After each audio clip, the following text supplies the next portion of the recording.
The Tale of the Sands. The Tale of the Sands by Idris Shah. A stream, from its source in far-off mountains, passing through every kind and description of countryside, at last reached the sands of the desert.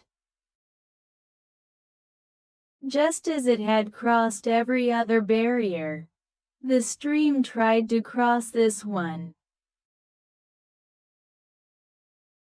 But it found that as fast as it ran into the sand, its waters disappeared.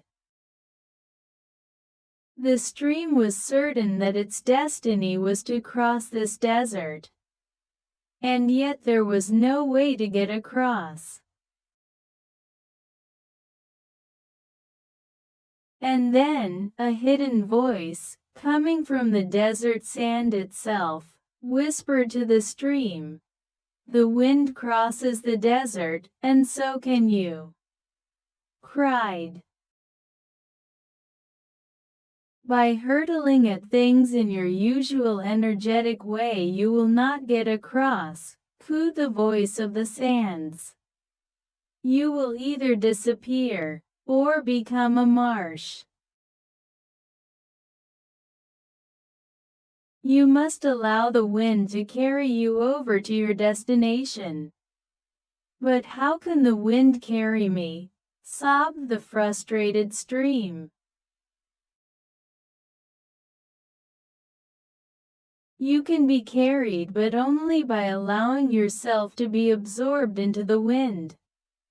The sands whispered. The stream did not like the idea of being swallowed up by the wind at all. After all, it had never been absorbed before. It did not want to lose its individuality. And, once having lost it, how was it to know that it could ever find it again?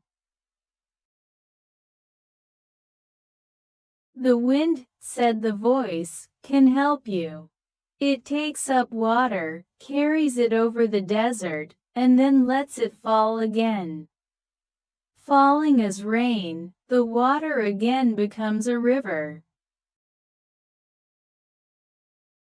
"But how can I know that this is true?" moaned the stream. "It is true," said the voice. "And anyway, if you don't listen to me, the best you can hope to become is a quagmire.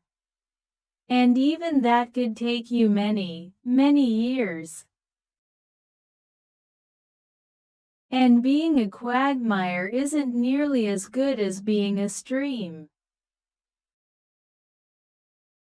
"But I just want to stay the same as I am," wailed the stream. "Whatever happens, you can't stay exactly the same as you are now," the voice said. "But if you act now, the wind will carry your most important part away, so that it can reform you into a wonderful new stream." When it heard this, a shadow of a memory flitted across the thoughts of the stream. Dimly, it remembered a state in which it, or some part of it, had once been held in the arms of the wind. It also remembered that way back then, allowing the wind to swallow it up hadn't seemed like the most obvious thing to do either. So with a whimper of fear, the stream raised his vapor into the welcoming arms of the wind.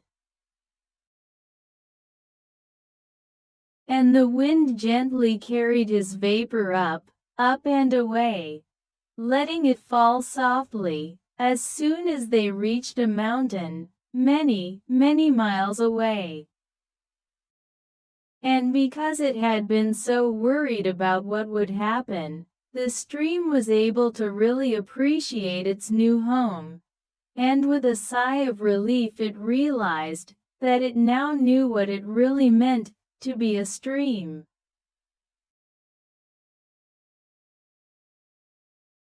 And back in the desert, the sands smiled to themselves, saying, "We knew all along that the stream would be just fine." Stretching from the mountains to the river as we do, we see this sort of thing every day.